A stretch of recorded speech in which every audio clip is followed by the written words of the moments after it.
rise to pledge allegiance.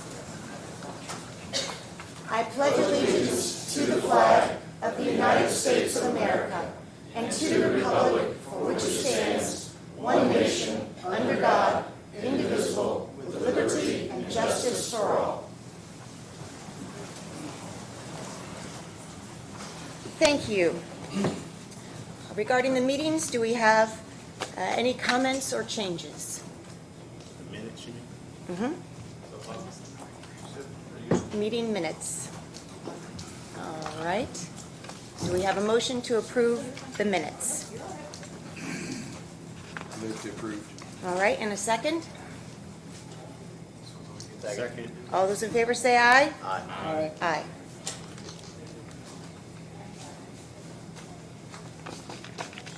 All right.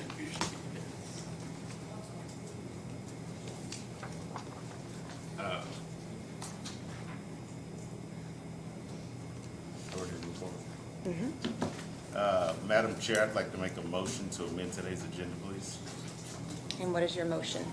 My motion is that we table the public hearing of the jail lit tax and also the first reading of the ordinance for the jail lit tax. All right.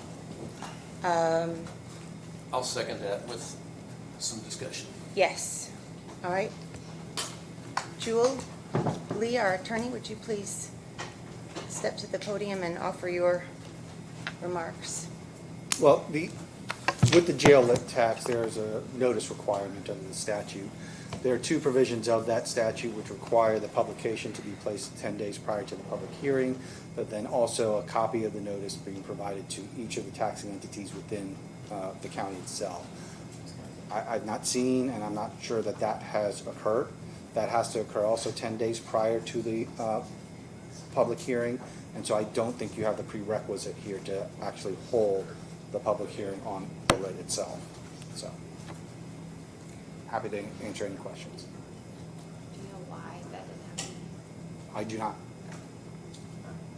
Okay. Yes. Bob Clutter, County Attorney. I agree with, excuse me, I agree with Jewel. Normally, public hearings just require a publication of the notice 10 days in advance. I know the auditor did that. We've received those confirmations back. This statute is a little bit unique in that you also have to notify all of the underlying taxing entities 10 days in advance, and that was not done. No fault of the auditor whatsoever. She wasn't aware of that. I did confirm that with Heather James, your bond counsel, this morning. So I would agree with Jewel that the public hearing should be continued until your June meeting, and we'll provide notice all over again. Can we do a special meeting before our June meeting? You can if you want, you just have to comply with the 10-day notice. So I don't know, how long does that usually take to get all that out, Debbie? If we would do it this afternoon, today's Tuesday, they could do Thursday, Saturday. So you're looking at, 10 days from here would be the, So we could potentially have a special meeting on the 24th. yeah. 24th would be tight, but if you want to do that, you certainly could.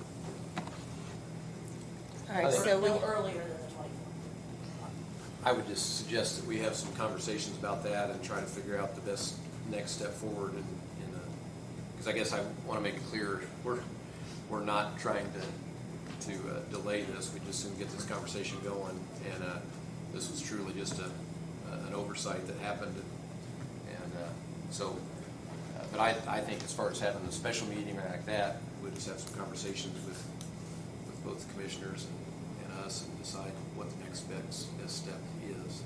So, Attorney Lee, is there any requirement that the notice be sent out by the council? The last time it was, the way the notice went out, it was the commissioners were calling the public hearing and meeting.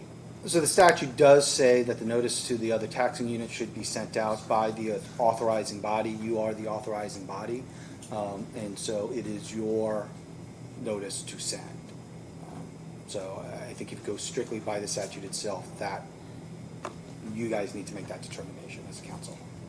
I find it interesting that 4 weeks ago in last month's meeting that I had made mention that this is what I wanted to take place, to have the conversation up here, and then all of us as a council to make a decision. More importantly, to have you as members out there put forth any comments you may have had with respect to this discussion that I thought was going to take place. And in my cynical mind, I could tell you all these reasons why it happened. In my common sense mind, I can say, I understand the legalities behind it. I don't want to get in trouble. I don't want any of us to get in trouble. I don't want Jules to get in trouble. Bob Clutter come up and gave his advice that, hey, I agree with what Jules said. But I find it interesting that people in this room, especially up here on this council, and with all due respect to our council, Jules sitting there, or Ashley, whomever it might be, that those individuals 4 weeks ago did not say, hey, let's make sure this is done correctly so we can have this discussion. There's a movie that I saw 55 years ago when I was a little kid. Shane, come back! Shane, come back!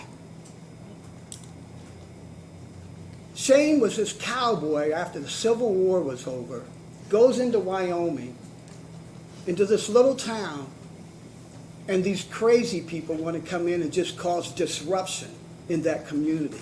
And Shane comes in and says, I'm going to clean this place up. And he befriends the little boy Joey. And he cleans the town up, and then he leaves. And Joey, at the end of the movie, says, Shane, come back. All right. Shane, come back. So- what I want is some decency from this council, from the people involved with respect to making these decisions. This can has been kicked down the road for so long. I said it 18 months ago. If you guys do not do something about this now, interest rates are going to go sky high. Inflation is going to go sky high. And these taxpayers of this county, I'm one of them. Most of us in this room are taxpayers here in this county. And if you don't do something now, we're going to end up paying a whole lot more than this $42 to $48 million that was discussed 18 months ago. And it just, I don't use the word very often, it just disgusts me how things have taken place over the last 18 months with respect to this topic. Thank you. We You're have welcome. a Madam Chair, motion Madam and Chair, a second. May I? Let's make something explicitly clear. Councilman Van Horn did stand up in the last meeting and made a statement. From the last meeting until today, did you work with our council or the commissioners or anyone else on this? I didn't have to, because Okay. I told you what I wanted done. All right. I told you what I wanted done. Can we continue? All right, please? we have a motion and a second. All those in favor say aye. Aye. Opposed, same sign. All right. Okay, thank you. Moving on. Salary amendment, probation. Steve Owens, Boone County Probation. We've just got one salary amendment in Fund 4921. This has to do with when we split probation and community corrections budgets. So we had to move the drug and alcohol director position to a probation fund. So I need to amend that salary. The amount would be $21,095. I had previously calculated that, but I did a little wrong, didn't include that 3% raise. It's a difference of $631.27. So I need to amend that salary line, and then I also have an additional in 4921, so that there will be enough money to pay that position for the rest of the year. All right, any questions? I move to approve. Okay, one at a time? We can do both. Yeah. Okay. Do we I'll have a second second? it. All those in favor say aye. Aye. Thank you. Steve. All right, next. Highway. All right, Nick Farr.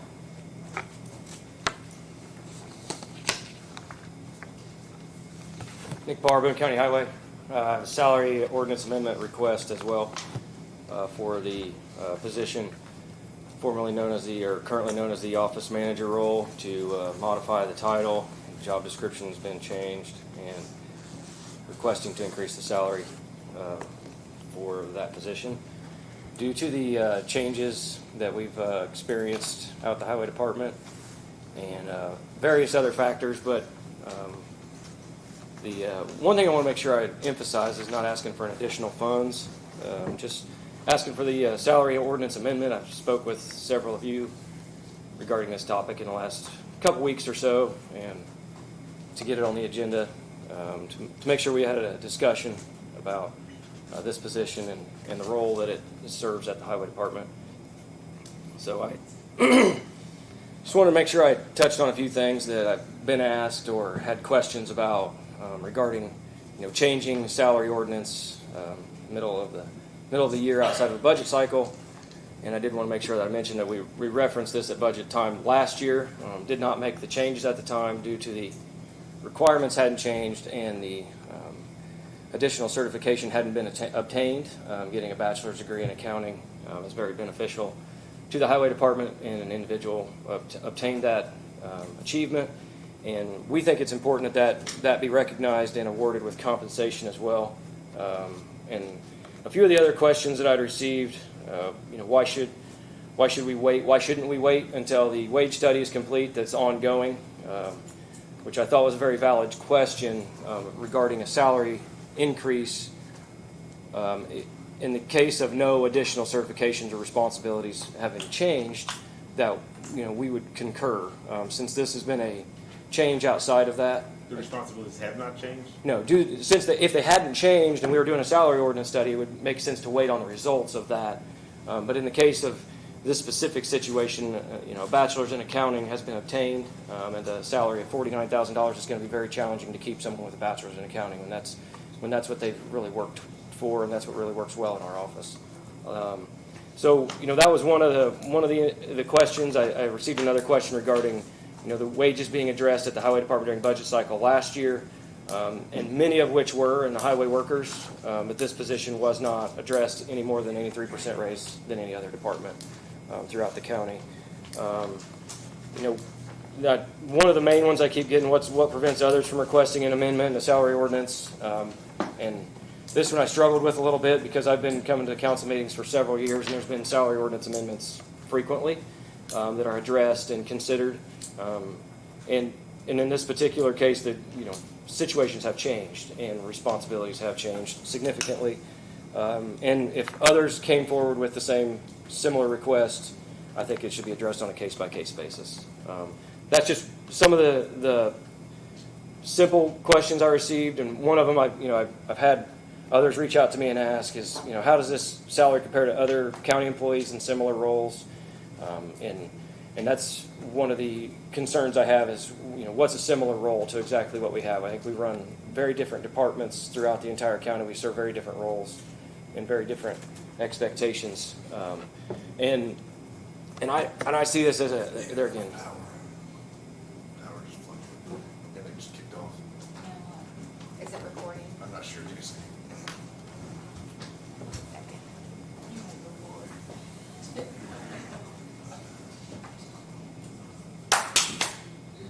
Clap on? He's got the I clap. could just start yelling. I just figured this out. We already know you're the king. All right. Yeah, it's good. You're good. Okay, is it recording? Are we recording? Yes. Okay. Mine's back on. So those are the reasons I wanted to make sure I got it to bring it to the board for opportunity for discussion and consideration. I submitted the request to the auditor's office, and I presume all of that's made it to the board members that I'm requesting the salary increase for that position. Any questions, comments? What responsibilities you do over what you would say like an office manager is doing?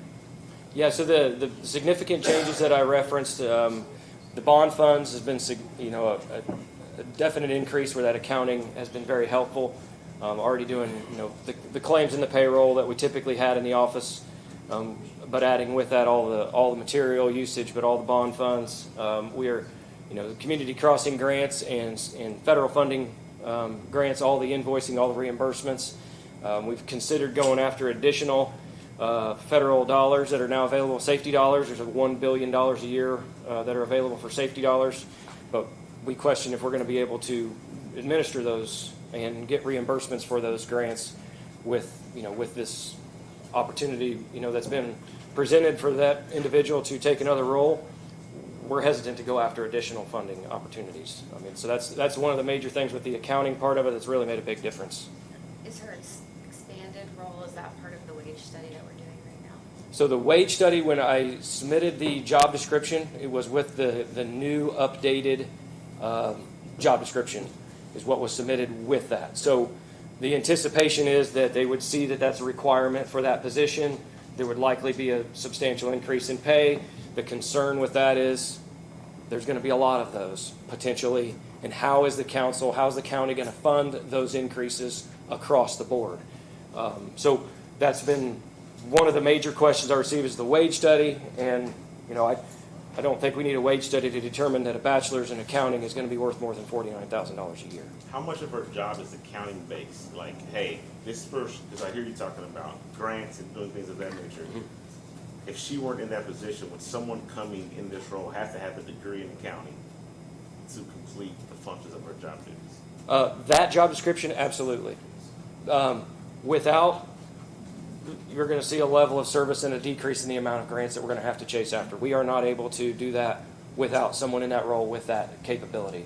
So let me clarify. So if she leaves this department for better opportunities, the next person coming into this role needs to have a degree in accounting.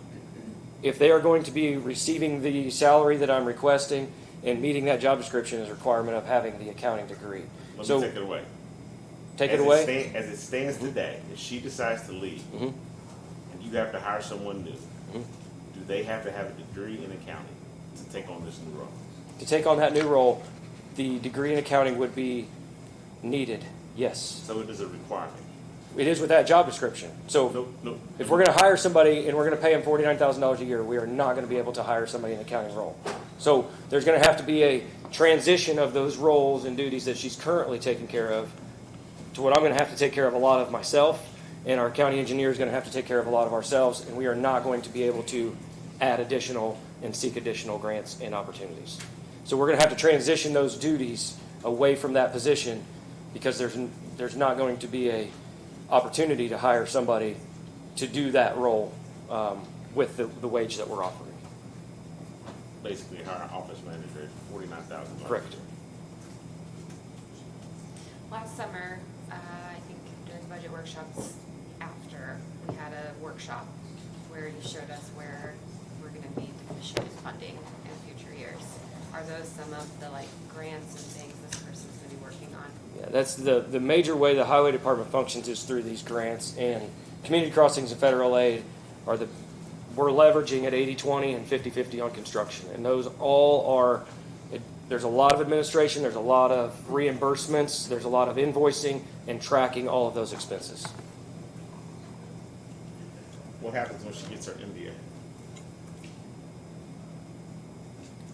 My So- guess is she would leave. It probably doesn't sound like that's a job that requires an MBA. I was talking. What happens when she gets her MBA? I Only reason I'm playing this out is from a hypothetical standpoint. I commend her for getting her degree. I think it's awesome. You and I have had conversations about this. I think it's amazing. My biggest concern is that we're going to set a dangerous precedent. What happens when someone from the clerk's office gets a certification, and then someone from the recorder's office gets a certification, and the auditor's office gets a bachelor's degree, and they come in hot? Are we going to have to come back? This is not against you, but putting it in perspective, every single time, all right, this person needs an $8,000 raise. And from what I understand without going into detail, I think they have a competitive job offer. So what happens when that job offer is $12,000? Like, it puts us in an interesting position because these conversations are typically best held at or prior to the budget workshop and leading up to the budget workshop. For most folks who don't know, there are meetings that every council member has with their respective liaisons, and that's where those conversations happen, and we kind of work ahead of time. Excuse me. I think about just structure, process, policy, procedure, and trying to have consistency in it. How amazing is it that she went back, got a degree, and can earn a higher living for her family? putting that pressure on the council to a certain degree, at least that's how I feel personally, say, hey, we're gonna lose her. As leaders, as you being a great superintendent of our highway department, I have my full faith, trust, and confidence that you'll be able to find someone to be able to find, the necessary skills to be able to do that. But also, I look at our elected officials across the board and the amount that they're making. And it's no secret in this room that I've been an advocate to try to increase that pay and salary.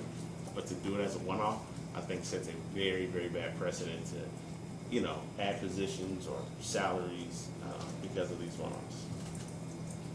Understood. The what if and the maybes absolutely can be addressed in every single situation that anybody brings up. I've been through all these budget workshops for years and listened to the wait and we'll see and the bring it when it's an issue. And I mentioned this was being achieved and this was being worked toward at that time. And in lieu of the possibility that it didn't happen, I didn't want to include it in the salary ordinance and it not be an alternative that could have been done. So didn't ruin a reward for the thought about and the attempt to get. Wanted to bring it as it has happened, and this is a benefit to the county. It's a benefit to the highway department. It's a benefit to the auditor's office. It's a benefit to elected officials to make sure our bookkeeping is correct and to make sure that we're leveraging the amount of money that we are. And I go back to it again. Maybe you said I just didn't hear it. I was just trying to quantify of the job description itself. How much of it is accounted? Unfortunately, right now, a lot of it. And I don't want to go into great detail on that. I don't think it's always been that way, but there's a significant amount of book work going back and checking and re-verifying and cleaning up a lot of things to do with our funding and financing. So, I would. I hate to do this, but I'm gonna ask. I see we have the clerk and the auditor and other folks in here. I think because you all have staff that work and report to you, our new incoming surveyor as well,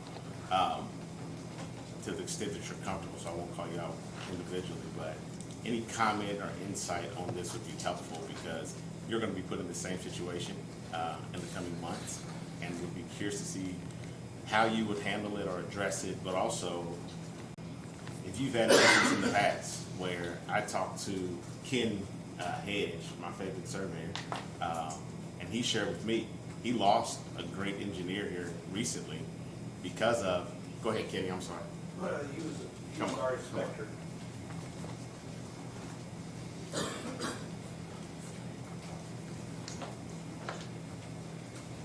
Yes, I've lost an inspector in our office to a job that was paying quite a bit more. But I knew we were going through this process, so I wanted to wait until the process was done. What process are you referring to? The wage study. Yeah, I felt like that was the time to have that done. I'm not saying anything about what Nick's trying to do. I don't have any. I'm not going to say anything bad about what he's trying to do, but that's the reason why I waited for the wage study. I'm not going to be able to get somebody with his qualifications hired at the salary that's currently in the budget. So, but I really feel like the wage study is going to show and prove that it needs to be bumped up. So. Yeah. And that process is ongoing. For those who don't know, we have a wage study that's taking place to really try to level things out. So essentially, we would jump the gun on this, Mr. Park, to do this. We have several departments that. Auditor Crum, if you Yeah, would go to you the may. podium.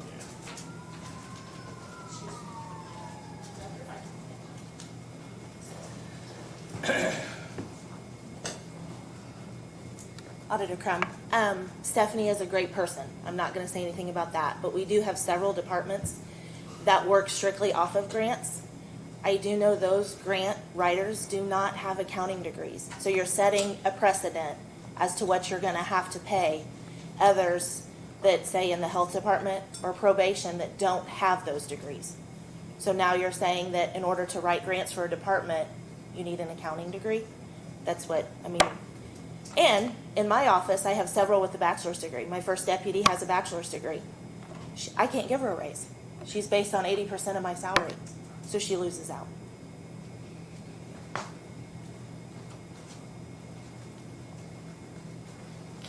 just because there's been a lot of talk about the wage study, Megan Smith, HR, I just wanted to point out that I talked to First Person about this when it came up, and I've been pretty open with Nick, and I've had conversations with Elise and Don Lamb about this. Again, we're jumping the gun, but I was able to get a range from First Person. Based off of that job description, they were able to go ahead and rank it and give us a range, and I will say it if you want me to. It's up to you. And I was also able to get a recommendation on the job title. They were comparing this position to executive assistants across market data, and that seemed to be a really good data match for this job description. So they would recommend that the job title be executive assistant. Again, it's going to be addressed in the wage study, but I just wanted to point that out. They're recommending the job title be what? Executive assistant. It's currently office manager, and they've pulled the data that they've pulled from the private sector. It matches with executive assistant. So not highway finance manager. No. And then we talked a lot about it. We talked a lot about the concerns. We talked a lot about the concerns addressing this when we have a study going on and not addressing anybody else. And I talked to all three commissioners, and we discussed maybe trying to operate under the current system now, which is how we came up with the idea of $52,250. So raising her a little bit, giving her that reward for that degree, it's well within the range from First Person. It's nowhere near the top. I'm going to point that out. It allows this situation to be addressed within the current salary structure compared to current office managers and what they're making, while still giving that, patience for the study to actually play itself out, and you guys can address it at budget. So I just wanted to point that out. I would anticipate, I should say expect, I would anticipate, thank you for sharing that information, anyone as an elected official who now has any individual in their office that has a bachelor's degree to say, hey, this is the executive assistant or something of that nature. So we're putting ourselves in a very interesting position, because if you have a degree and you say, hey, well, my person fits that, you got to look at it across the board. It's not going to be something simple. Once again, I think I've been pretty clear in my advocacy for our employees to be paid higher across the board. I'll say this and turn it back over to you, Madam President. We're going to, I'm more concerned about precedent being set more than anything. And people can say, oh, well, we've done it in the past or we've made exceptions. Well, at some point, there needs to be a clear line made of saying, hey, this is the process and the policy. And I was always under the assumption that we did that at the budget hearing, at the budget cycle, where we had those conversations ahead of time and folks knew that it was coming in. But when we do this, just make sure that if we pass this, when it comes up again in the future, there's if someone says, well, no, we can't do it that way, we open ourselves up to a lawsuit for discrimination or whatever it may be, because we're saying, no, well, we made an exception. I commend once again Stephanie for her work and that she's doing. Nick, I know the work with you in the department. I know we talk often about roads and everything else, and I know she's a great help. My recommendation more than anything would be to just table this until we get a clear understanding of the wage salary across the board and how that's going to impact all employees, not just one, even adding employees as well. That is not a motion, it is a recommendation as we continue to have discussion about this. Megan, I know you kind of looked at this role with them. How does this role compare to like the other departments who, right? We're working on it. Okay. So that's the hard part, is we don't, we're in the middle, right? So I tried to give you as much data as we have at this moment, but it's not a complete picture, which is the hard part. I look at two different things as far as, one is the commissioners have given us recommendations on two different positions today. And so part of that is I want to give that some credence, because as we've talked a lot, they're the operations guys, they're the day-to-day guys, they're the ones that kind of know what goes on day to day. We're the money people, and we work together on on how to make those decisions. So part of it is the fact that the commissioners have come up with a recommendation for us on this position, on two different positions. I kind of tend to put them in the same category in a lot of ways. So I want to give the commissioners that, that benefit of the doubt on that. The other thing I struggle with always is business versus government. And larger organizations may be like that, just like government, where you have these certain policies you always follow. And I've been one that, outside of budget, I don't like to do anything. That's just been, since I've been drilled into that since I've been on this council. I don't like to do anything outside of budget. And that's a good policy. We have done it, so it's not that it never happens. I look at this, in this particular situation, and I say the 49 to 52 range. I'm not sure that'll be enough to keep her. But I also can look at that and say, if we aren't willing to pay 52, we're going to pay more for somebody who doesn't have the experience that she has. As a business person, that would drive me crazy. If this was my own business, that's a small price to pay if that has a chance of keeping her here. And so, and like somebody said earlier, things somewhat on a case-by-case basis is one way to look at it. And I know that probably opens you up to certain things in an organization this big that I may not understand. But I look at it, I look at Kenny's case too and say, I know for one thing, it's a lot more money than that. It would have been hard. If it was a $3,000 bonus, I hope Kenny would have had been able to feel comfortable enough to come to us and say, hey, could I get $3,000 to keep this really good person here? I think it was a lot more dollars than that, so that's partly what played into it too. So again, I'm trying to match practical versus policy and being really stuck in the way we do things. And I do have a hard time, I know we're going to talk about another position here in just a little bit, I have a hard time separating. To me, both positions were saying they do more now than we knew they did before. It's the position has changed. So I have a hard time, looking at them differently. So I'm okay with the 52 recommendation that the commissioners gave for us. It's not exactly what Nick has originally asked for, so it's a bit of a compromise there. As a business side, it will make the county, it'll cost the county less money in the long run, I'm sure, to pay her $3,000 more to keep her than to have to redo that. So that's where I would be on it. But I'm not ready to make that motion yet, but that's my discussion. All right, any further discussion here or? Can. Yes.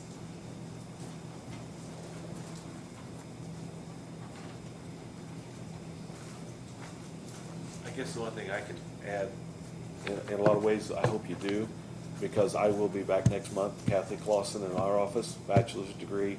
We do all the books for our watersheds, and we do a lot of work with bonds and everything else. So I'll be back next month to ask for the same thing. It definitely deserves it, and I think she does. Kathy Clausen definitely deserves it. She's got 35 years of experience. It's going to be hard to beat that. So.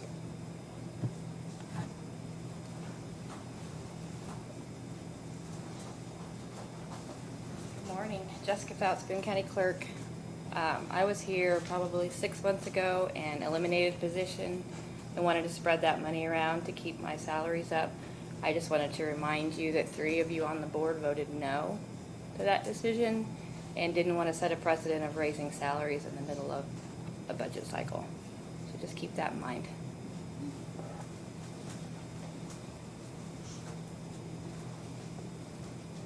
All right.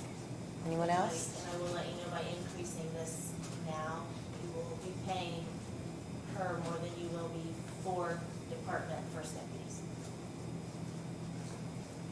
And in addition to that, in the event that we follow what we did last year, if we did, not saying that we would do it, but if we gave a 3% raise, then we bump them up even more during the raise next year for the budget cycle. Is that accurate?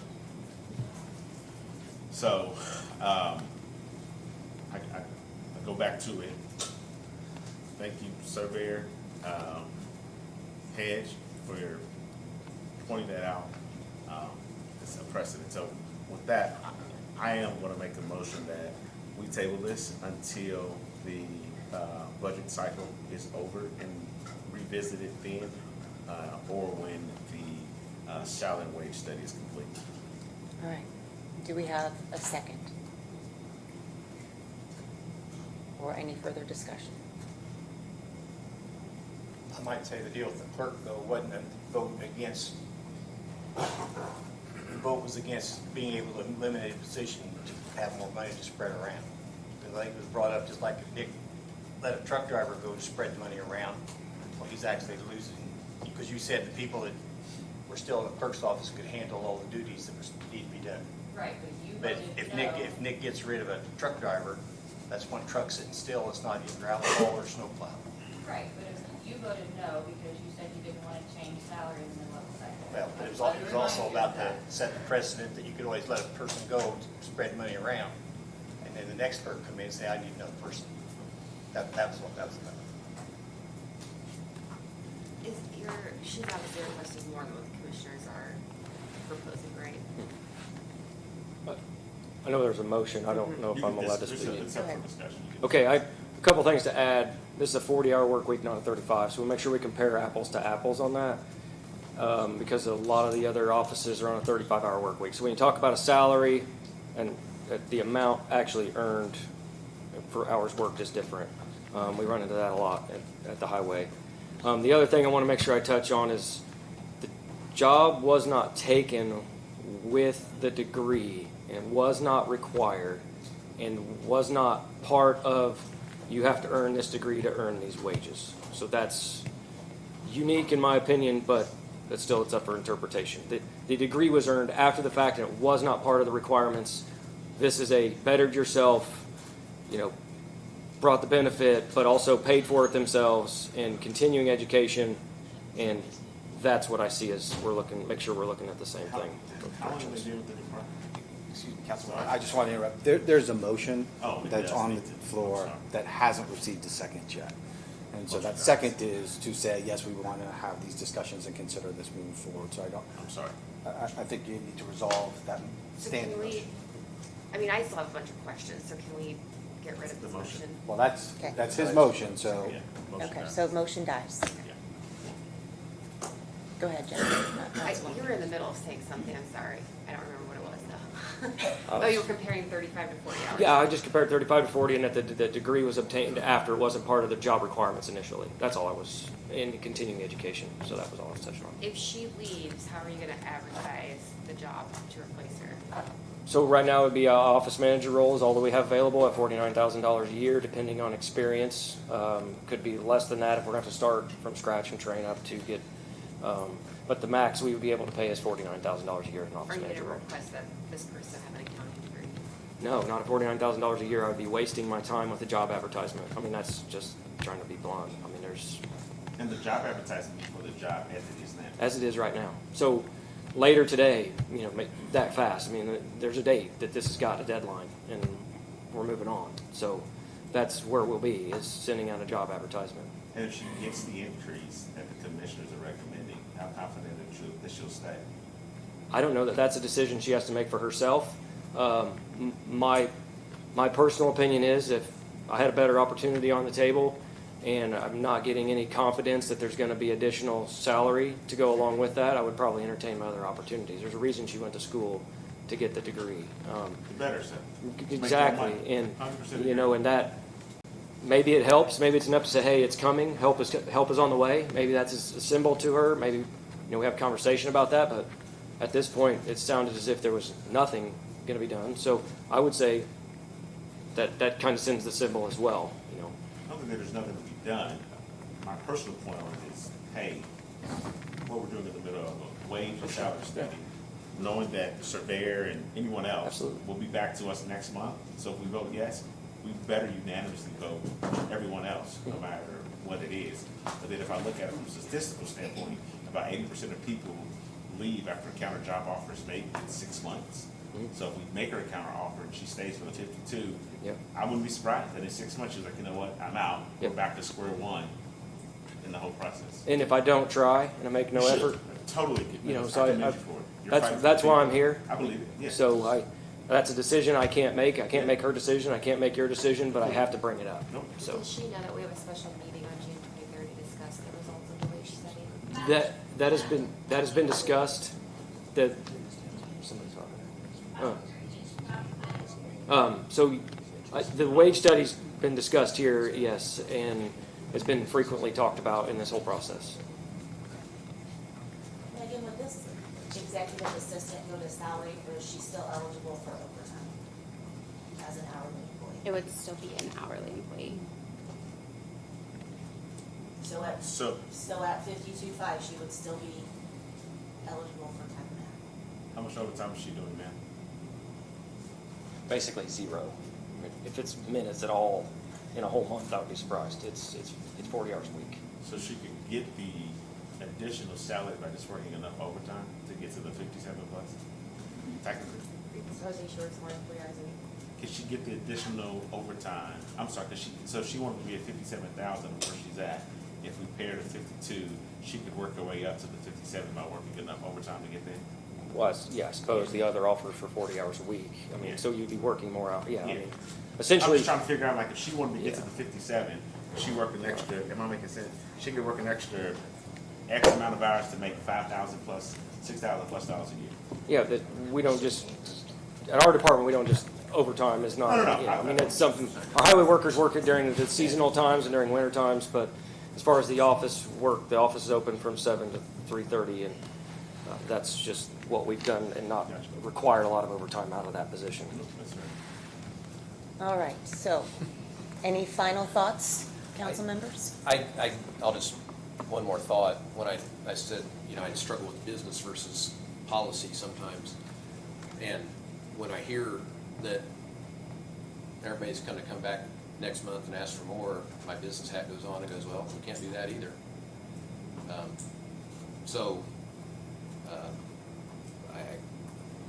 I don't know, you know, I guess it'd be fun to sit down with the commissioner sometime and talk about what kind of criteria would it have to meet to make an off-budget change? You know, or do we just never do that?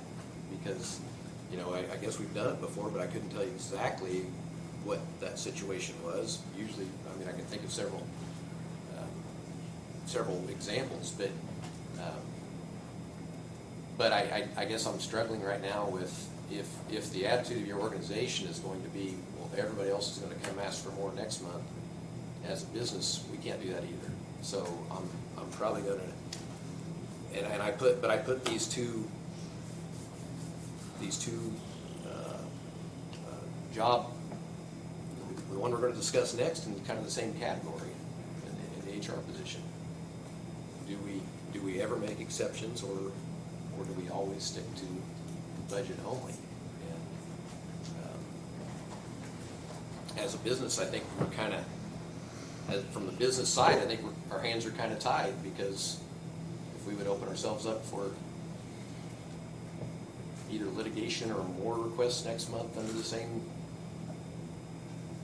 thing, then, so I guess I'm saying, I'd probably, if you want to make your motion again, I'll second it. You know, Nick, I'm going to agree with Councilman Lamb. I remember 7 years ago when I came on the council, President Steve Jacob, just as green as could be I was with respect to politics, and I made the comment after several meetings that how come we don't run this like, you know, a normal business?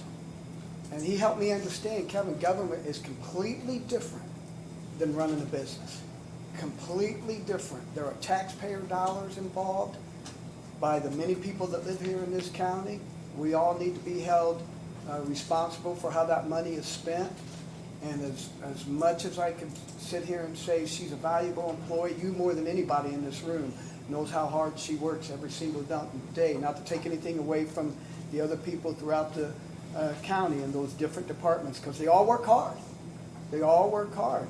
And I just have to echo what Councilman Lamb said with respect to, you know, is a whole lot different in county government than it is in business, the way that we would want to keep our valued employees.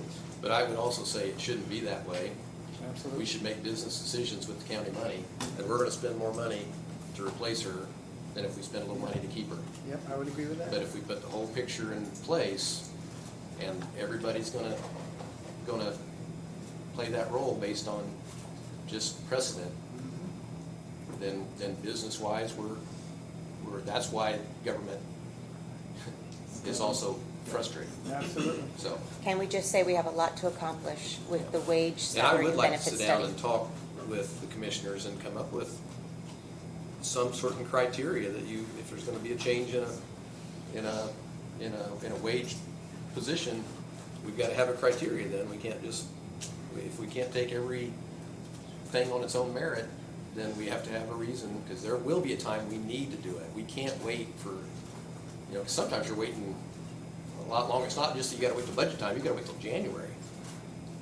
So it's not, we're moving at a snail's pace if we do it that way all the time. And that's what frustrates me. You got any comments, Jeff? I really didn't want to. I don't blame you. Jeff Wolf, Commissioner. There's a couple of things here that I don't think have been said. What we've got is a situation where the highway department is changing at a rapid pace. And I know a lot of offices are, and that's a challenge that we're all going to face. So the private market has become incredibly competitive, and it's difficult to hire people. Even at $49,000 for an office manager position, if you lay the job description in front of those people, they may not be interested in tackling that role. But what you've got is you've got two different positions here that are possible. You can move ahead with a office manager position that doesn't require a degree, and that has a certain set of connotations to it, to Nick and to the engineer. So that lays more responsibility on them. Or you can go down the path of hiring a more financially adept person for that role. With this bachelor's degree in accounting, she fits that role. So as you move forward, it changes the professionalism of the group, and it adds to their abilities to do things in the future. So it's really not necessarily a matter of just giving a raise here. It's a matter of what's our philosophy for this position going into the future. Commissioners believe that Nick has identified a philosophy that will be beneficial to him in the future with this degreed position. So I think if we go out in the market, if Nick loses his person, I think what we're going to see is we're going to have two job descriptions out there, one for an office manager and one for somebody with an accounting degree. And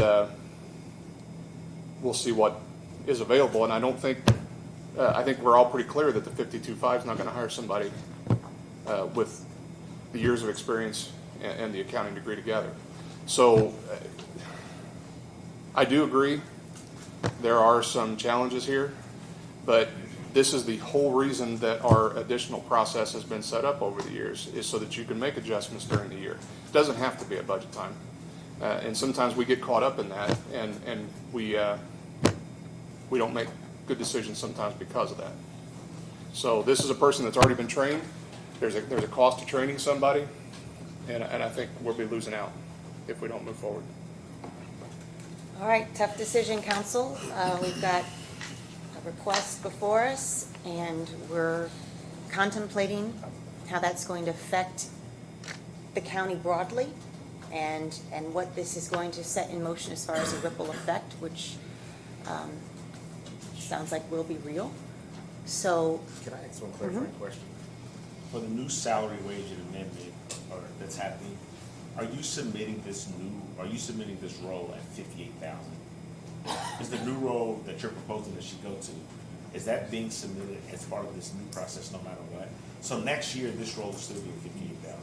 That would be a budget time decision. So we've been told to leave wages the same and let the wage study determine that, similar to what we had been told, leave wages the same. And that'll be to discuss during the month-long budget processes that would take effect next year. It has not been submitted. I haven't discussed with the liaison at this point what those wages would be for next year in that role. I get that, but is it being I don't know if I saw Megan shaking her head. Do you get what I'm Are saying? you asking if the job description's been submitted to first person as he's written it for her position now? Yes. Yes.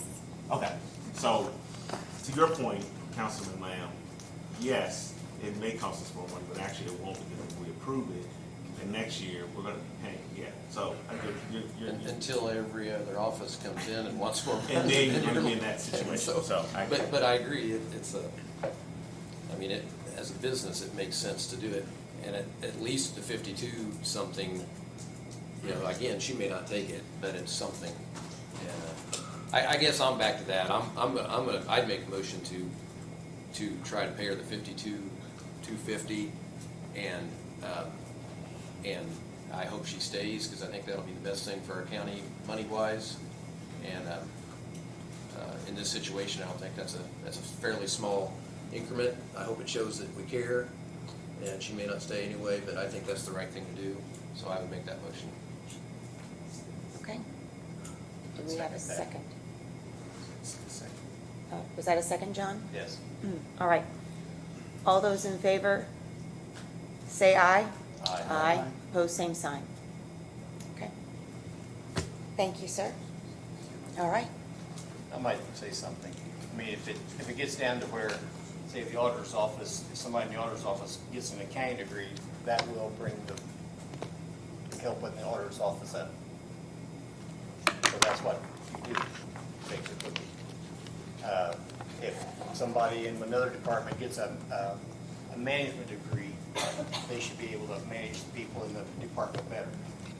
So if you get a degree, or you bring more professionalism to that office, I think that's where the pay would be. So I've said one thing. Thank you. All right. Discussion of part-time HR assistant. Let's remember this warm, fuzzy feeling. I'm just teasing. Sean's gonna help get my PowerPoint, I think, on the screen. But back to that, I need a motion from Jeff to approve it, because it comes out of council budget. Highway, Commissioner, highway, the salary increase, to increase that, it comes out of the highway budget, the commissioner budget, so I just need you to approve it. Need me to approve it? It comes out of your fund. It comes out of your fund, so I just need you to say you're okay with it. Okay, I can get you an email.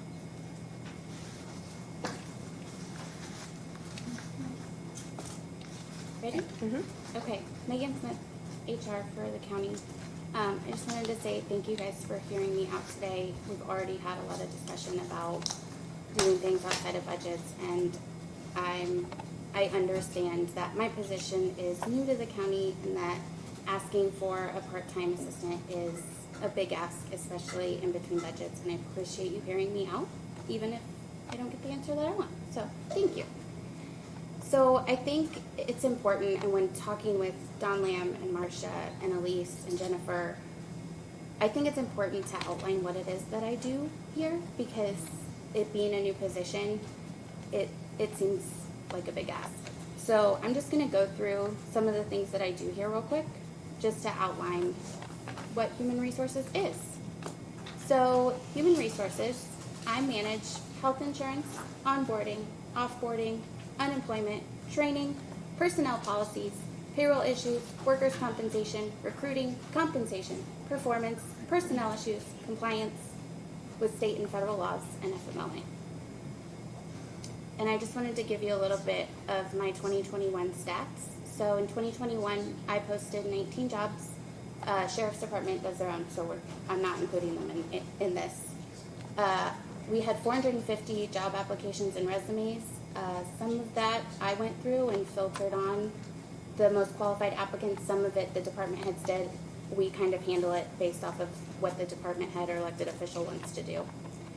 So I communicate with job applicants. I did phone interviews for the highway for a long time, and then I finally had to say I can't do it anymore. I don't have time. So Stephanie does those now, but I was doing those. I sit in on interviews, especially for like the engineer position. I do the background checks, I write the offer letters, and I also try to do rejection letters so everybody's aware of where they stand. I think that's important. Onboarding, we had 58 new hires and 45 orientations. Again, that difference there is between the sheriff and me. They don't come to me for orientation, so that's why. How many orientations are for the sheriff versus yours? That's the difference between the new hires versus orientations. Everybody else comes to me. 13. So for onboarding, I do the I-9. That has to be completed within their first 3 days of employment, and it has to be submitted to the Department of Homeland Security. I do Indiana new hire. I enter them into the benefits administration system. I process their paperwork, send paperwork to payroll.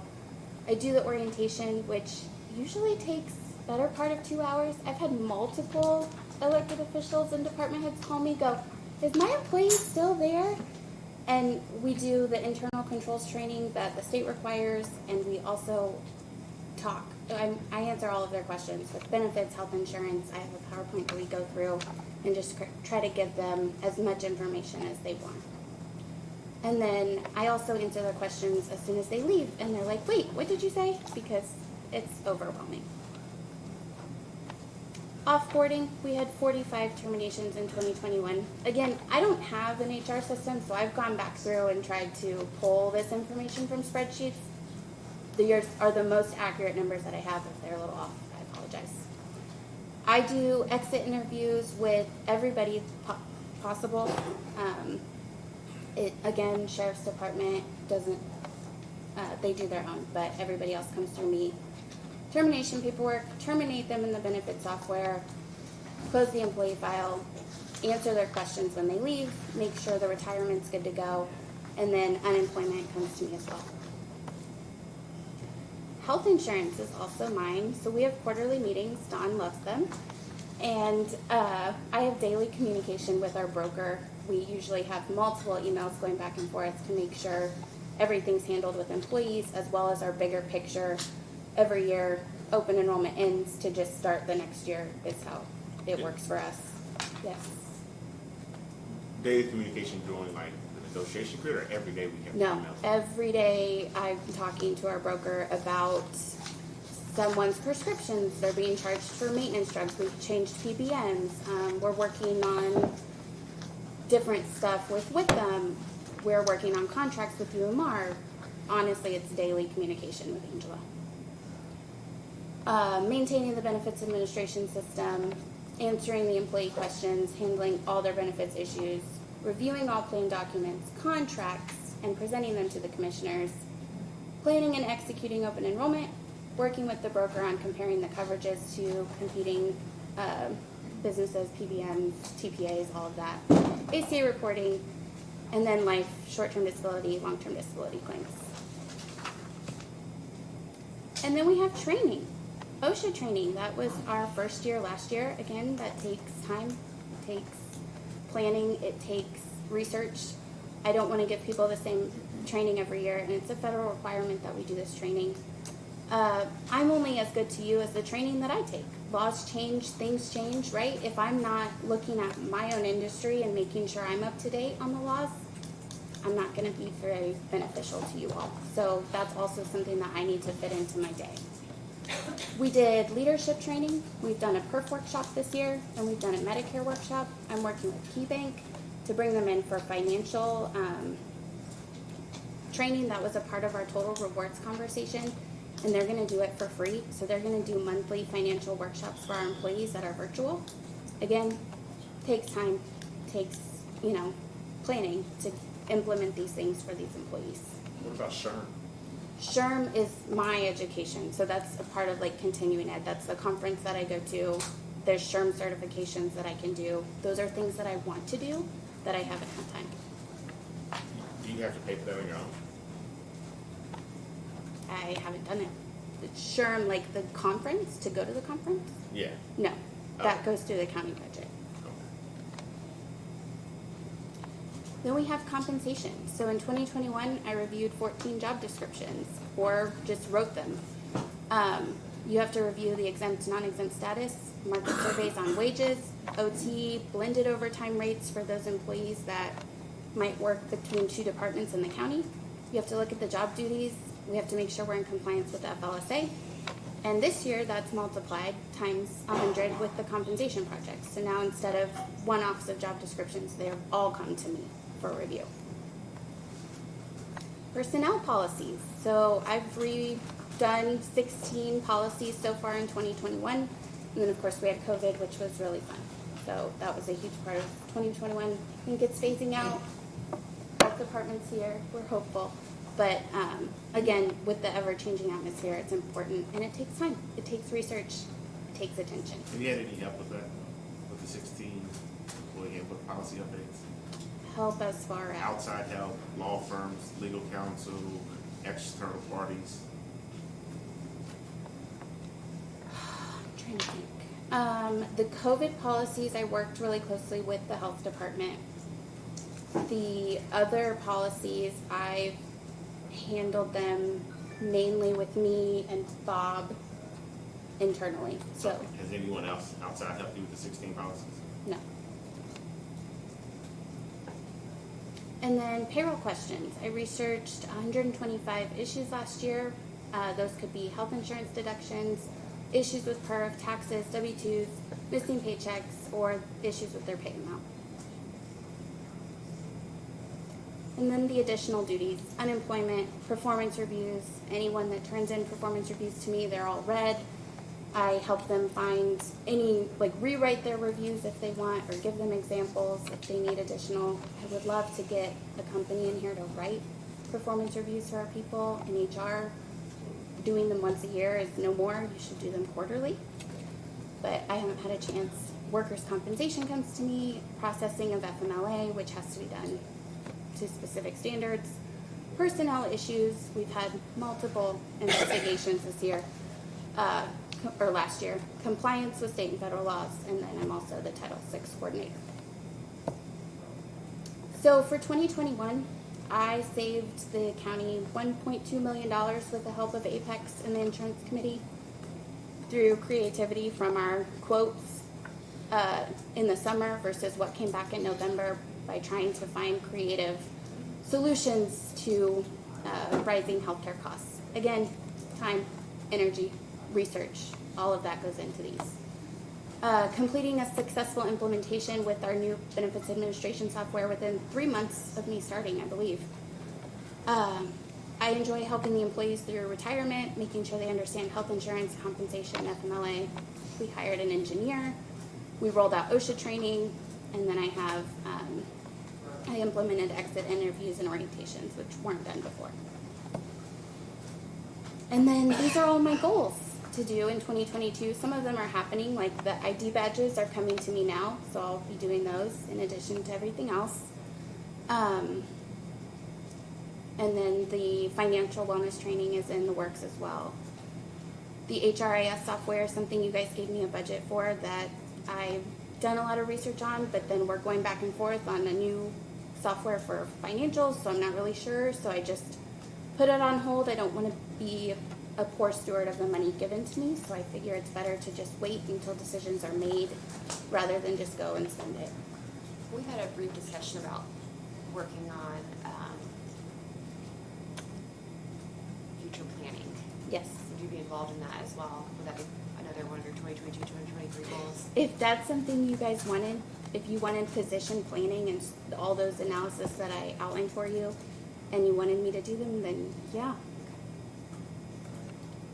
So I just wanted to very quickly go through that and just point out that I love my job. I love doing it. I work really hard, but I have 2 little boys. I can't live here, and I sent you guys my hours for last year. The trend is continuing.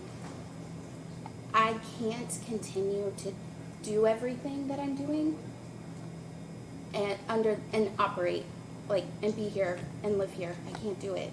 So either deadlines, or we're gonna have to narrow my scope so I'm not having my hand in every single bucket, or I'm gonna need help. And it didn't seem like a good idea to come to you guys 6 months into my position last year and say, I need help, right? I wanted to give it a year. I wanted to see where are we gonna be? But I'm drowning, and I let all of you know that, I hope. And I'm going to have to push some deadlines out on major projects if I don't get some help. That's where I'm at. There's one of me, right? And I don't see any other solutions. So if you have them, I'm all ears. But this is what I got, so I had to ask. Okay. Thank you very much. Thank you. All right, any questions, discussion? How many employees are in the county right now? How many employees in the Employees county? do we have in the county, not including the sheriff's office? Close to 400. I didn't run the report today. Not including the sheriff's office? Not including the sheriff's Not office? including the Oh, sheriff's office. Did you say they do their own HR? 290. 292 get paid by. Is that what the sheriff's office or not? I don't know how many Colonel? employees they have. Sorry. Could we do How some many math? employees do you have? Right at 102. Right at 102? 102, sir. So that would be 192, 190 people. You manage 190 people. When I run it in payroll, it's closer to 400. 292 get paid inactive. Okay. Because when I do the employee run and payroll, If you run, yeah, if you run an employee, it's everybody that's still active. and then in our health insurance, it's about close to 300 in steel benefits. Have we seen an increase or decrease in employees? I think it's been pretty well maintained over the past year, but We're down 60 employees from last year. How many? It's not 60. We're down.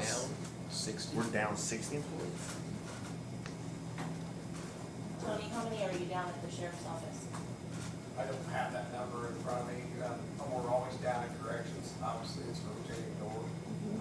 Those guys want to be law enforcement officers, so we lose them. We're not up to full staff in the jail. I think we're down 10 of it. Yeah, it's 8 or 9 that we're down in jail right now. But if you take, I'm just curious now, because if you take the sheriff's office out of it, are we down 50? a lot of employees? So that means we'd be Probably down. 45. So we're down 45 employees and about 10. Some departments did not replace employees. Okay. Okay. I'll go back to it, the same thing. We're setting precedents. I didn't know we were down that many employees. So less employees. I guess my understanding was prior to this was a part-time position before you all, the council, decided to make it full-time. it's No, part-time. The original request was for full-time, Right, and but now it's part-time. no. Correct. The original HR director position was a part-time. Correct. employee. It Is was that a correct? consultant position. Okay. And now it's it's full-time, obviously, now.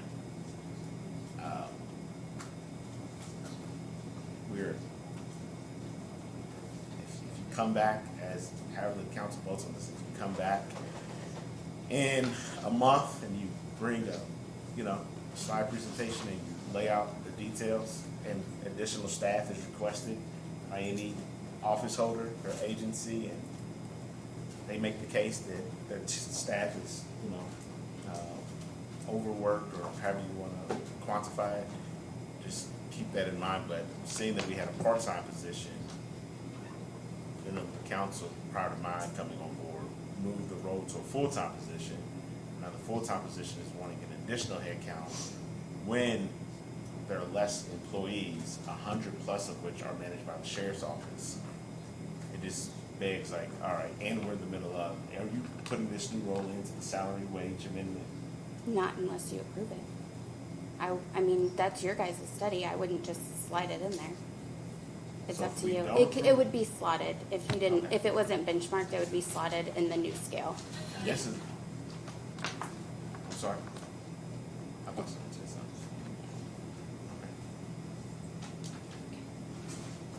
Okay. Any further questions? I have a question. Yeah.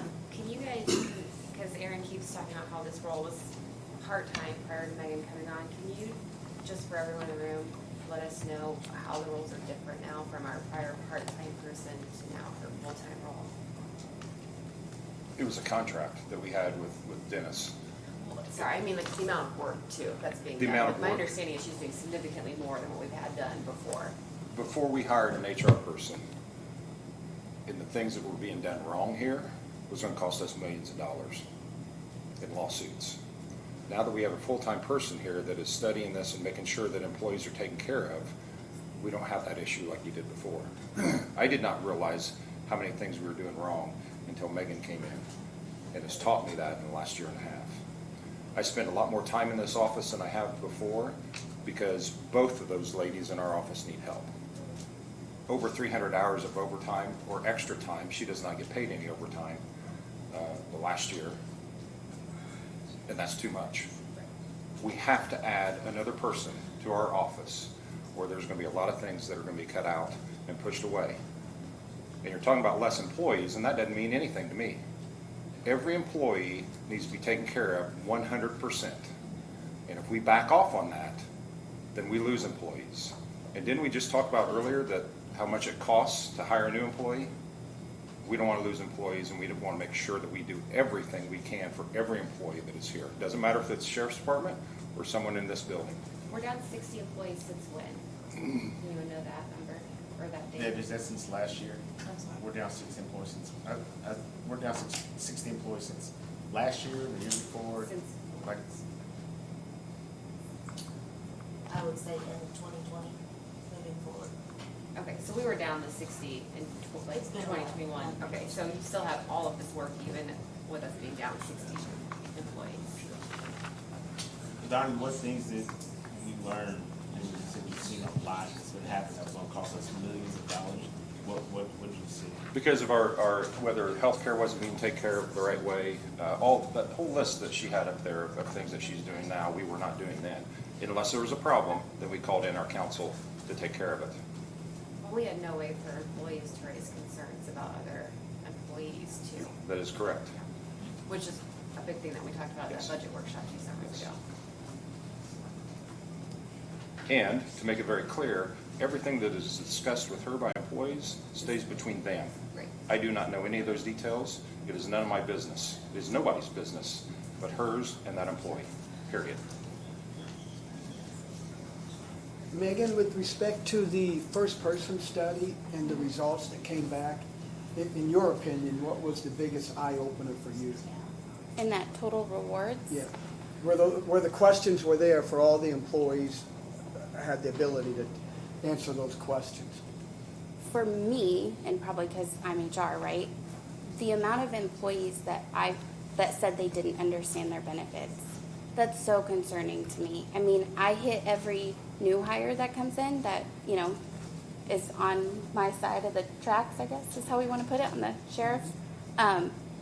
But for employees not to understand, and I've asked every elected official, I sat in all of those total rewards meetings, and I asked every elected official and department head, how can I address it? What can I do differently? What can I do better? And the comment that I was given was one-on-one, come into the office and talk. I have to be accessible. Yeah, I have to have time to do that. I have to be able to answer my phone and not be in meetings all the time, managing the big projects. I'm not accessible. I mean, people will wait 1 to 2 weeks before they get a response from me, and it's not okay. It's not how I like to do my job, but I feel like my hands are tied behind my back. Like, this project's important, this project's important. We're talking about the importance of the salary study. That doesn't just happen. I mean, I have weekly meetings with first person, and then I'm in on every single meeting with the department heads, and then we're doing the total rewards piece, and I'm reviewing all the comments and trying to get it scaled down for commissioners and council so you guys can digest it. Like, that all takes an enormous amount of time, and when I'm doing that, I'm missing the employee that's emailed me to cancel something, or I'm missing the employee that has a question about their prescriptions. Like, there's one of me and 250 people on our benefits. I know that number because it's Are in you able mine. to flex your time? Yes. You flex your time? I mean, I feel like I need to be here 8 to 4. If by flex you mean, do I come in on the weekends and work from home? And yeah, but I'm here 8 to 4 because that's when the employees are here.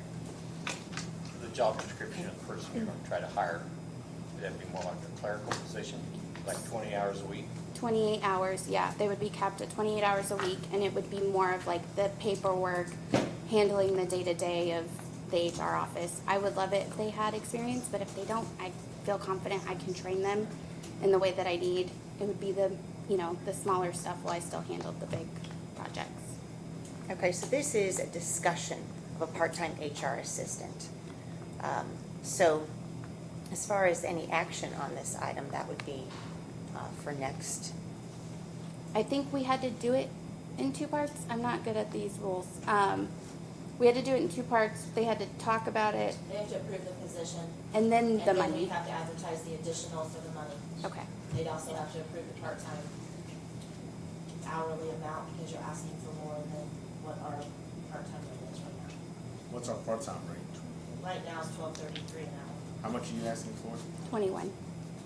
But I have so they do a part-time, How- I sent you the breakdown. So apparently there's a part-time rate that you guys try to apply to everybody, although I don't think it applies to highway when they hire people part-time. I do it based off of the job duties and the job that you're doing. So I did a market analysis on this position based off of our area, based off of the state. I sent all of that to you, and that's where I came up with $21 an hour. Let me make sure I got this clear. Your rate is $21 an hour? No. How much is your rate? How much is your part-time rate that you're asking for? $21 an hour. It is $21 an hour. I thought you were asking if I made No, the county's part-time rate, You raised it, the council raised it last budget season for permanent part-time. just by a show of hands, elected officials, how many of you have part-time people in your office? Okay, Well, there's a bunch on. there's a bunch on. Yeah.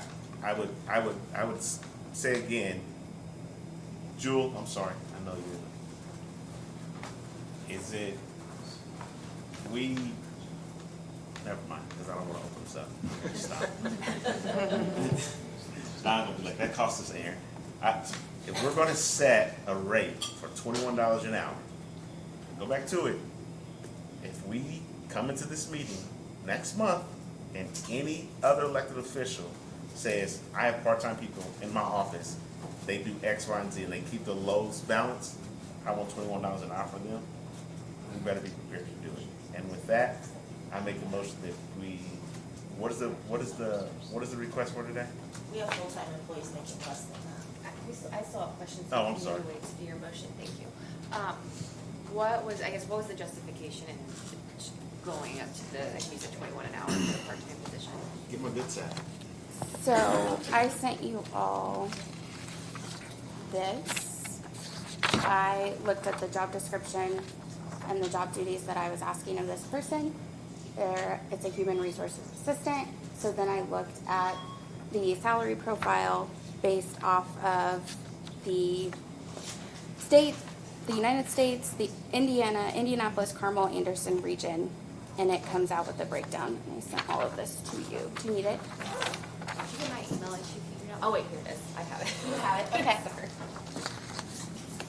Does anyone else need it? I have one copy, but I can make more. The question's gonna be, Yeah. is the job qualifications they have to have when they apply for the job. If they had some HR experience, maybe, but if they were coming in just as a part-time clerical, answer the phone, give you notes and answer the phone, Then that would. that's not a whole lot different than any other person, part-time person. Right, and it depends. So in the job description, it does say that we want an associate's degree or 3 years of equivalent experience in HR. Requested or required? Or recommended rather required? Recommended. So it's not a requirement. But when we come to you guys, right, we ask for the max, and that's what's in the salary ordinance, and then you leave it up to the elected official and department heads to determine the qualifications for that position and whether or not they're going up to the maximum, right? Because the salary ordinance has the maximum wage, but I don't have to pay that. But if they had this, then I could. I felt like it's counterproductive, right, to bring it to you and say, Part-time is a standard rate though. We don't do a max on part-time.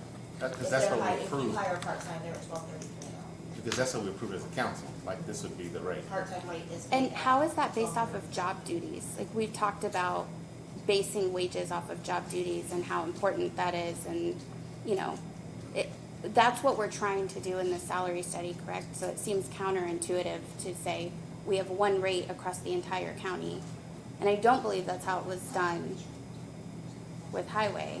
The wage study looking at our hourly rate per department. We're looking at it based off of job description. So every position needs to have a job description. There's not gonna be a part-time hourly rate. Nick, your part-time folks are more labor intensive, is that correct? I think that's how we came to that. They're much more labor intensive, not doing administrative space. But I think one thing also to note on here, which you all haven't brought up, but Jeff Wolf sent it to us in an email. He said this person would also help the office or their executive assistant. Mhm. Okay. She would learn, like So is that Kaylee's position overworked as claims. well? What? Is Kaylee's position overworked as well? I mentioned earlier, both of them worked over 300 hours extra time last year. So this person would also help, Kaylee's reviewed the job description, and they would help be a backup for Kaylee if she's out on vacation. They would learn how to do the claims and all of that stuff as well. And what are the steps that have to happen? We have to approve what first? You approve the position first, Then we go to, and then they would ask for, then we have to advertise it. for the okay, next meeting. for the next meeting. So the part-time amount, I think, is something that we need to talk about further, because we have a one amount that we pay part-time folks. And so with this being a part-time position, I think that's something that we need to deal with. But I agree, but let's play through this. We approve the position today, we come in at the next meeting, we approve the amount, and if we approve the amount, that's for a part-time position, so it could be at $21 an hour. So say we approve that, you would offer this person the 20, that's where I was. Depends on their qualifications, So right? you can offer them from 12, you can offer them. Up to, it would be up to $21 an hour. And what's the floor? 12:30. I was gonna say, you got it, so the minimum you could offer them is $12.33, but up to 21. I mean, I would assume the minimum is anything, and on the salary ordinance, it gives us a maximum, there's not a range. No, 12:33 is what they set the part-time at. There isn't a range for part-time employees. It was $11.97 for years, and you increased it to $12.33. If we approve the position, are you adding this into the wage study, so then come June 24th, we know? that All there's of, every position that has a job description is a part of the wage study. Not every position is benchmarked. So as a part of this wage study, and we've talked to first person, we do things based off of the job and the qualifications of that job. Full-time, part-time, doesn't matter, right? It's whatever those job duties are. So each part-time position would be slotted into a range Okay. that we've gotten from first person based off of our benchmark data. Okay. Does that make sense? Yes, yes, yes. Okay, yes. Donnie, excuse me, Don, did I understand you correctly that each one of them, Megan and Katie, worked 300 hours overtime last year? Each one of them did? Each one of them did. So with that being done, when I do the math here, at part-time, 20 hours, 28, it's a max. 28 would be the max, but you're asking for 20 hours? No. Okay. Then I'm sorry, out of the crowd. I'm gonna stop, because I did my math with respect to 20 hours a week. Okay. All right, yes, sir.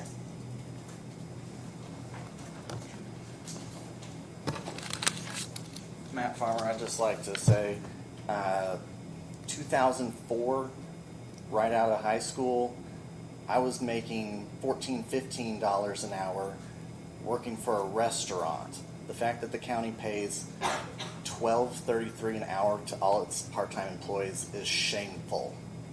That's all I got to say. Thank you. So going back to it, we approve it, we move forward. I don't want to interrupt you. Go ahead. No, I just want to say, Debbie made a really good point. 1197 was set, and it's set there for how many years? 7, 8 years without moving? There was never a basis for that number. It was just a number that was kind of grabbed out of the air. I mean, are we doing part-time in the salary study at all? So Good. we're going to know. Yes, we will. And I agree, I appreciate that comment. I mean, McDonald's pays $15 an hour now. Yeah. So I think it's an unrealistic number to even think about that 12.33, and even, all those folks that work for us part-time, it's been overlooked for way too long. We've talked about it in budget hearings, and it just hasn't been brought up to where it should be. Yep. So just. Thank you. Yes, looking forward to having this thoroughly reviewed with first person. And I think another point to make too, it doesn't matter whether you're doing physical activities at the highway department or you're sitting in an office. Your time is extremely valuable to us. And I don't care whether you sit in a chair or you're running a truck. If you're Part-time, you should be rewarded for that. No one gets taken down because, or done less, or paid less because they're sitting in an office. Everyone is extremely important to us in every position in this. Megan and Don, quickly, part-time, $28 an hour, that's $588. 28 hours a week, $21 an hour. Excuse me, 21 an hour, 28 hours a week, that's 588 times, assuming it's 50 weeks, 29,400. The $600 or 600 hours between the two employees, was that more than 29,400? They don't have an overtime line, so they did not get paid. I'm exempt. I don't earn any Okay, extra got for it. the time that I put in. Yeah, thank you.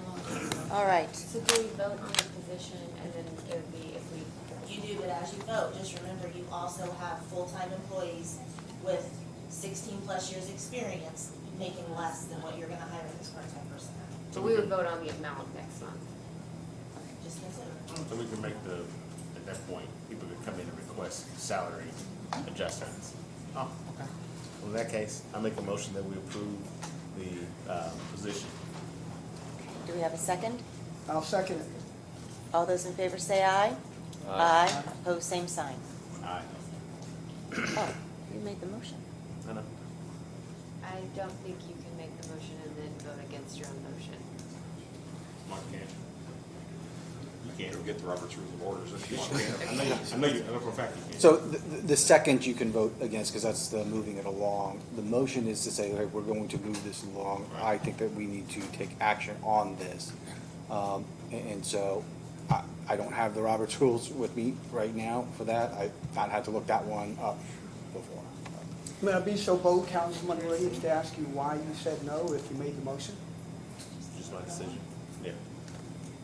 All right, so what's incumbent upon us is to work with First Person on the part-time rates going forward and to understand where we need to be, and we'll need to be advised on that.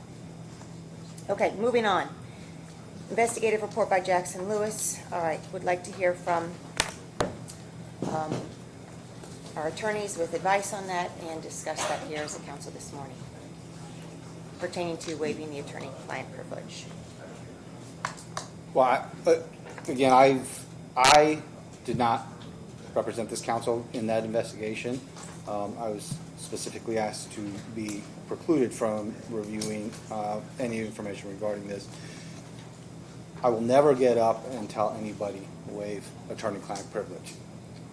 But through my discussions with Susan, she has indicated that she represents this council. In order for anybody outside of this council to review it, it would be a waiver of the attorney-client privilege. That waiver applies to all, so you can't just say I'm waiving attorney-client for the commissioners. It would be a complete waiver of the attorney-client privilege. Some other options that I've been trying to think through here is there is currently an EEOC complaint. I believe that has been turned into your insurance carrier, and that your insurance carrier has defense counsel assigned to that. Because I have not been retained to represent you in that defense or the investigation, I'm not sure what the strategies are, but there may be a potential for a common defense type privilege, but I can't advise to that. What I can tell you is if you waive attorney-client privilege, it is a waiver of attorney-client privilege across the board. So, happy to answer any questions. And Councilman, with respect to those in the audience that might not be made aware of what the investigative report is, would you be so kind to let them know?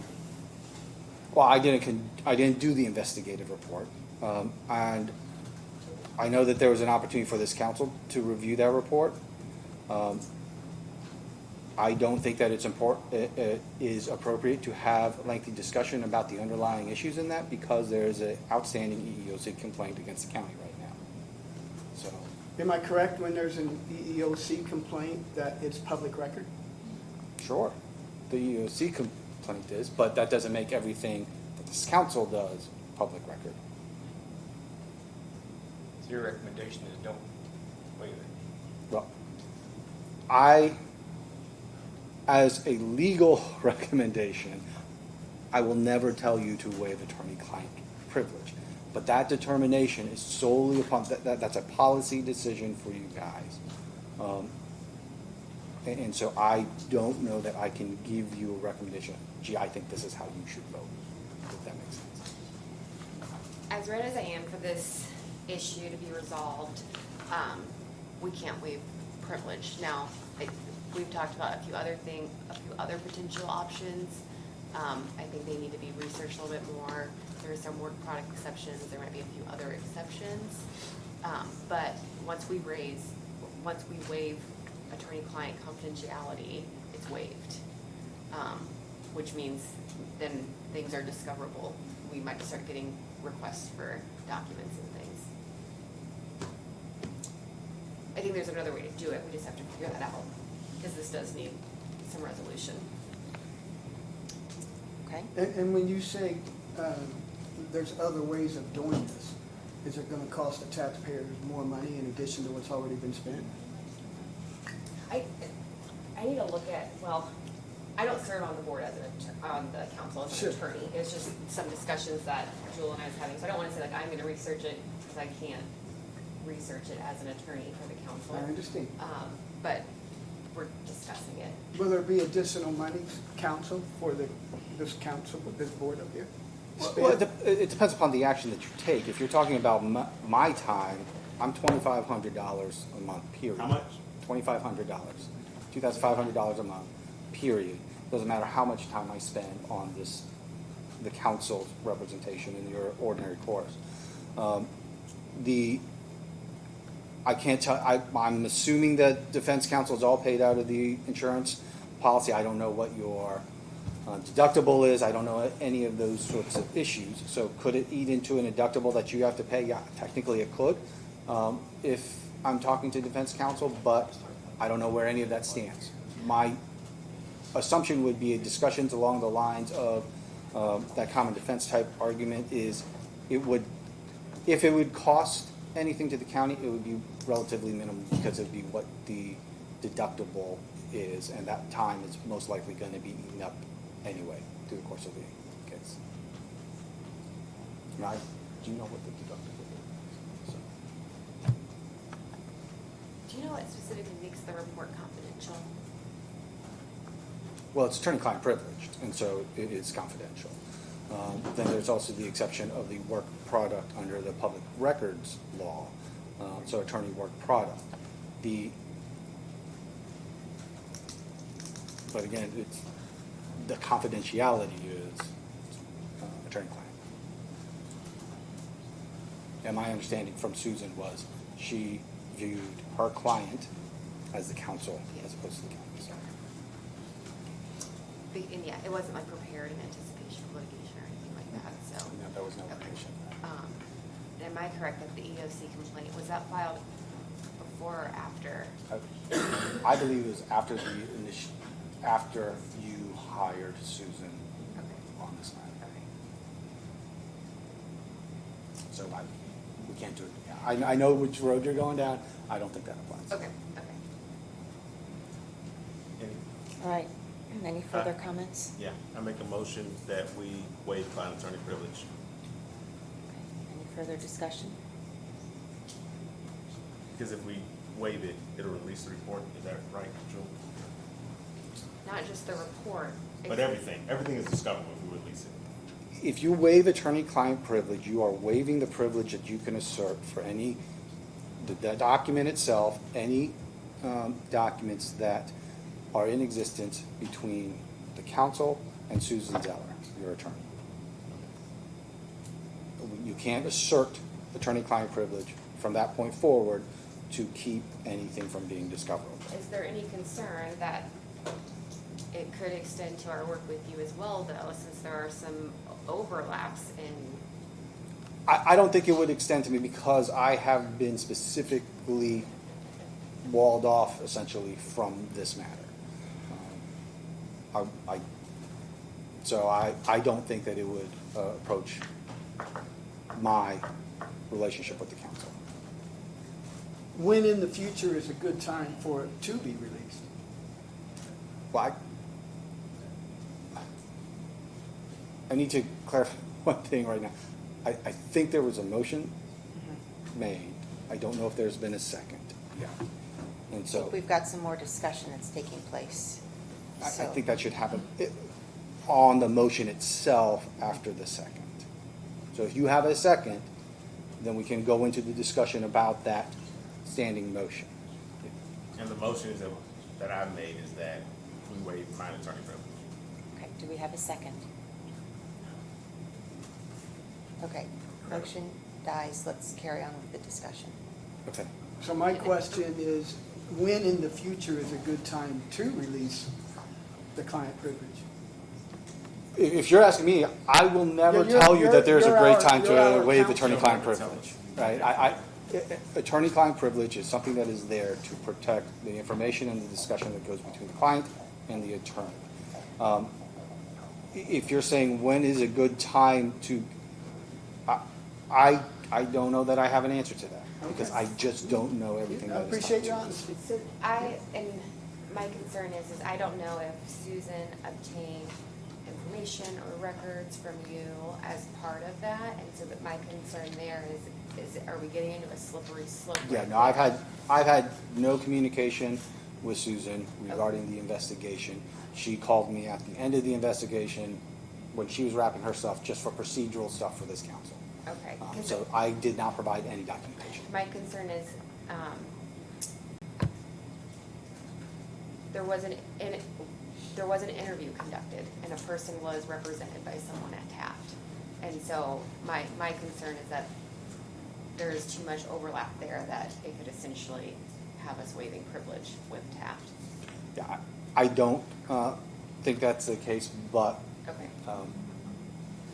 I I don't think we should waive it, but I definitely do not feel comfortable voting on it. I still have a lot of questions that need to be researched. Okay. The lawyer who's representing the county on the EEOC, who is that? Matt Hinkle. Thank you.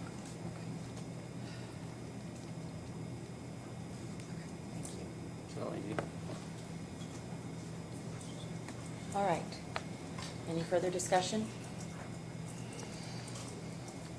I move to table this issue. Okay. Do we have a second? I'll second. Okay. Any further discussion?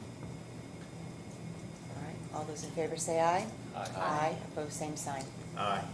Okay, thank you. All right. Boone County Justice Commission report.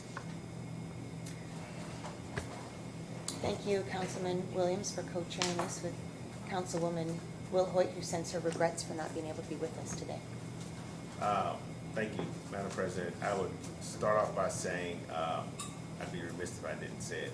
I can't give enough thanks and gratitude to Councilwoman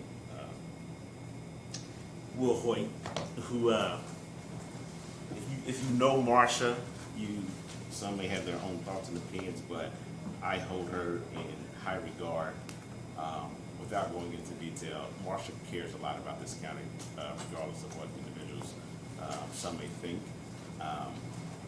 I shared some things with President LaShawn and Vice President Lamb about her work in the last week, leading up to the culmination of this report that is just remarkable given all that's going on. But neither here nor there, the report is complete and finished. It will be sent out after the adjournment of this meeting.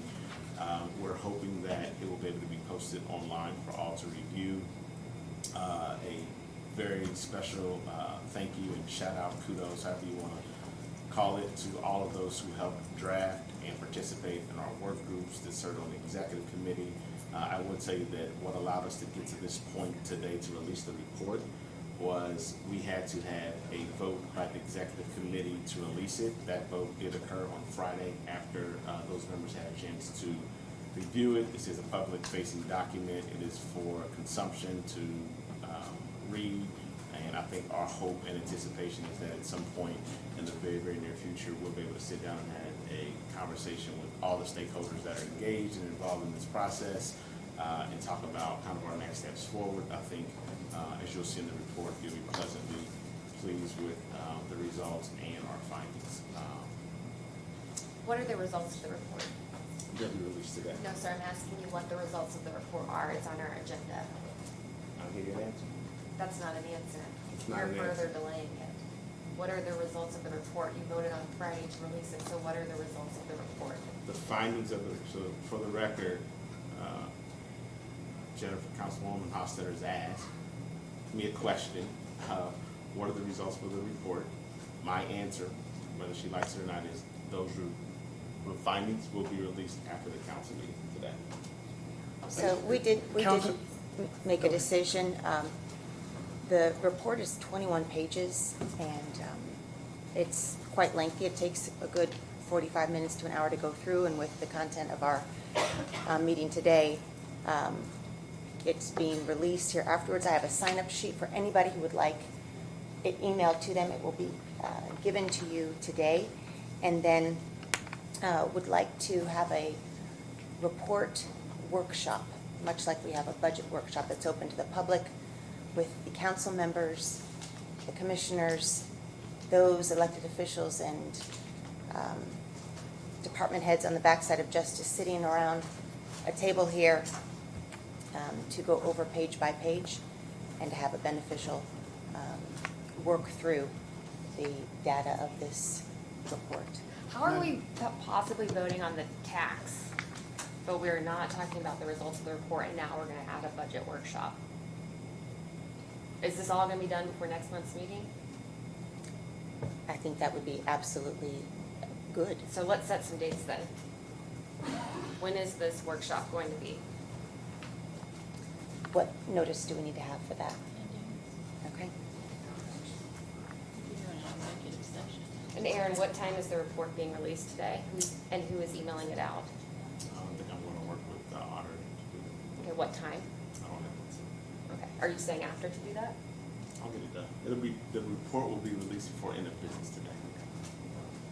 And Councilman Williams, did you and Councilwoman Wilhoit write the report, or did a separate entity write the report and charge the taxpayers of Boone County those fees to write that 21-page report? Very good question. So to answer it, the council did have an approved for TAF to help us draft the report. All of our findings were given to TAF for that. So it was a combination of both. So we helped write it. They did a lot of the editing and constructing of it. And did they charge the county to write that 21-page report? They're our legal counsel. They do charge us for everything that they do. Did they go above the $2,500 monthly? You have two separate engagements with Taft. You engage Taft specifically for an hourly basis on the Justice Center issue. I have removed myself, and I have not participated in that. Ashley Albrecht and Beth Copeland have worked on that. The representation of this council is the $2,500. So if your question is that more than $2,500 worth of time that was spent on the Justice Center report? Yes, absolutely. Okay, thank you. Do you have the report as we sit here today? I know. Where is it? It is probably one of my emails. Okay, so you do have it. Oh, yeah, I don't have it physically. Let me clarify. I don't physically have it on. Okay, and I just want to go on the record, you're refusing to talk about the results of it at our meeting today. I am not refusing to talk about the results of it. My comment is that the report will be released afterwards. It would be inappropriate, in my opinion, to talk about it. It is a 20-plus page report. I stand by that, and we can Does continue. the end of the report not say we do recognize the need or we don't recognize the need? Because that was the point of the commission, right? And the investigation was to determine if the structure was needed. So is it not I understand it's 22 pages long, but at the end, is there not a conclusion that says the commission believes the structure is needed or the commission does not believe the structure is needed? When you get the report, you will see that. Can you please answer my question? I cannot. I just Okay, can't. so for the record, he's refusing to answer any questions about the report. For the record, I am not refusing to answer any You're not questions about answering it. the questions, it's a yes or no, and you're saying it'll be released later, which is not a yes or a no answer. All right. Looking forward to good discussion going forward. This is a big deal for the citizens of Boone County, and this report is essential in assisting us in doing the investigation into the need of this structure, which is our statutory duty. And this document was voted by the Executive Commission members to be released to us to thoroughly study and review, and for all of us. We invite you to thoroughly study it and review it with us, and we do need to get a date for a public workshop on this, so let's get that job done. I know a lot of people attended today in person and online because they were curious about the results of this report. So I apologize that council member Aaron Williams is refusing to give that to you guys It's today. Clutter's fault. What? It's Clutter's fault. He didn't do the public notice correctly. I'm not talking Okay. about the lit tax, Nathan. I'm talking All about right. the Boone County Justice Commission report. All right, just a moment. Let's get a date for the report, Multiple dates. workshop. Yeah. Well, let's get one set right now. All right, So, 10 days' notice. so can we clarify what we're doing? Yes.